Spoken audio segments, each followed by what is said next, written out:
जब ताकतवर सो नहीं पाते तो समझ लीजिए खेल पलट चुका है और आज कुछ ऐसा ही होता दिख रहा। वजह है भारत के हथियार और एक नाटो देश की दिलचस्पी जिसने सीधे तौर पर रूस की नींद उड़ा दी है।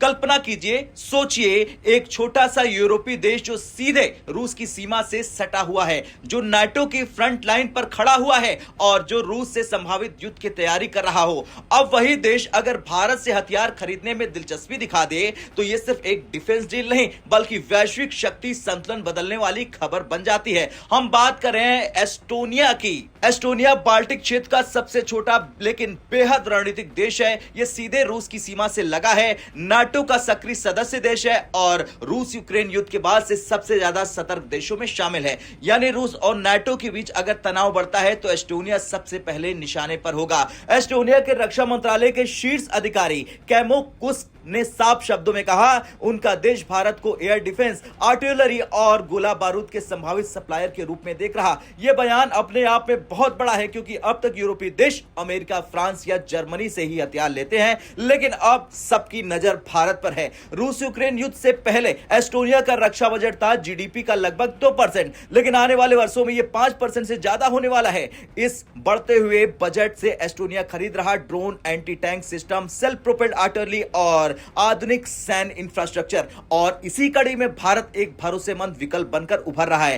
कैमो कुस्क ने एक बेहद अहम बात कही। उन्होंने कहा, आज की जंग सिर्फ बड़े हथियारों की नहीं बल्कि कम लागत वाले ड्रोन, जल्दी मरम्मत करने वाले सिस्टम और आधुनिक खतरों से निपटने की है। यानी एस्टोनिया ऐसे हथियार चाहता है जो असरदार हो, बहुत महंगे ना हो और युद्ध के दौरान जल्दी रिपेयर हो सके, और यही वो जगह है जहां भारतीय हथियार गेम चेंजर बनते हैं। एस्टोनिया ने यह भी साफ कर दिया कि वो उन्हीं देशों से रक्षा साझेदारी चाहते हैं जो लोकतांत्रिक मूल्यों में विश्वास रखते हैं, जिनकी नीति भरोसेमंद हो और जो किसी दबाव की राजनीति में न चले, और भारत को उन्होंने खुलकर इस श्रेणी में सबसे ऊपर रखा। भारत और एस्टोनिया के बीच एक डिफेंस एमओयू पर बातचीत चल रही है। अगर यह समझौता होता है तो इसमें शामिल होंगे टेक्नोलॉजी शेयरिंग, इंडस्ट्रियल सहयोग, को डेवलपमेंट और को प्रोडक्शन, यानी सिर्फ हथियार बेचना नहीं बल्कि मिलकर हथियार बनाना। एस्टोनिया में भारत के राजदूत आशीष सिन्हा के अनुसार रक्षा क्षेत्र में दोनों देशों के लिए बेहद मजबूत संभावनाएं हैं, खास तौर से जब पहले से ही साइबर सिक्योरिटी और डिजिटल टेक्नोलॉजी में सहयोग की उम्मीद है। यानी भारत और एस्टोनिया पहले से ही डिजिटल और साइबर पार्टनर है।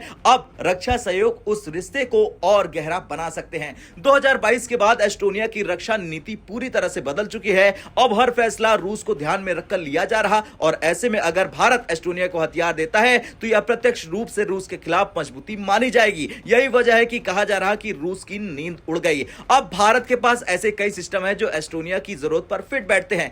आकाश air defence system, Pinaka multi barrel rocket system, स्वदेशी आर्टिलरी गन, ड्रोन और एंटी ड्रोन टेक्नोलॉजी। इनकी खासियत है ये कम लागत के हैं, मजबूत प्रदर्शन करते हैं, युद्ध में टेस्टेड टेक्नोलॉजी है। पाकिस्तान तो आपको याद होगा ना, पाकिस्तान की किस तरह से इन हथियारों ने धज्जियां उड़ा के रख दी थी।